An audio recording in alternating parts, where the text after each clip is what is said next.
And now we're going to tackle one of the most difficult conversations inside of residential real estate, and it's what we got to call price guides.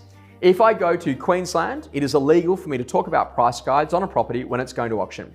If I go to Victoria, it is illegal not to have a statement of information from day one of the property going to market, where we not ultimately have to tell buyers exactly what the price guide is on a particular property.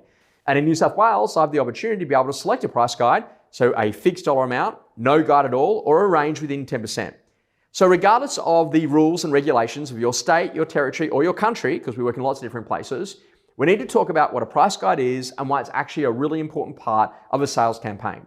At the end of the day, every property does have a price guide. And the reason why I say that is it ultimately comes up in a search result on side of the major real estate portals. So if I'm searching between 1 million and 1.1 million, does the property appear or not? Now, regardless of whether or not that price guide is published or not published, depending on your state, territory, or country legislation, what is really important to be aware of is that ultimately it's coming up in that search result.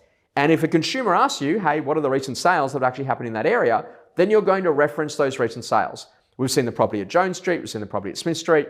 These are the other properties that are currently on the market. There's this one for sale at this price, and there's this one going to auction, and we believe it's going to be somewhere around that based on these recent sales. So naturally, there's already some sort of form of guide. Now, what you want to realize is that naturally, consumers do like a price guide. When you go to search, they don't think, hang on a second, I just searched in that. And when you're going to have a quick look in Google, let's say, for example, you said, I'm going to search for Josh Phegan. It then brings you up all of the results for Josh Phegan, but it still shows you the search guide at the top that you searched for Josh Phegan, and that's why the results are here.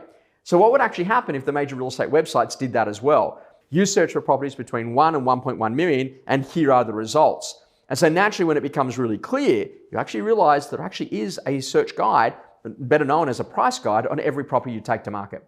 Your job is to realize that that price guide needs to be compliant with your state or territory's legislation. But what is actually really critical here is you need to understand the importance of changing that price guide. So if, for example, you receive an offer that is refused, naturally you have a legal requirement to make sure that you alter that guide, because ultimately that guide cannot be representing a sale price, which is not actually sellable by the seller. It's really important to get this stuff right. What we know is that ultimately, if you are allowed to use a price guide, we do like you to use them. It's really useful for a buyer. The buyer's only going to ring up or they're going to inquire online and actually ask you that question, hey, what's the guide on this particular home?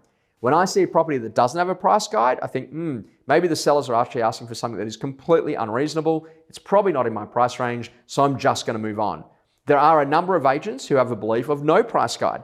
Now, why do they like no price guide marketing? In the state or territory, if that is allowed, they love that conversation because they get lots of inquiry. But all of those buyers get really frustrated when they find out it's well outside of their price guide. What's the basic rule here? What is important is to make sure that you are compliant with all of the legislation for your state or territory. What is also important is to make sure that you update the guide throughout the course of the sales process. What we see a number of agents do in New South Wales, no price guide in week 1, price guide in week 2, change the price guide in week 3 if that's absolutely required, so that then ultimately you can get that particular property sold.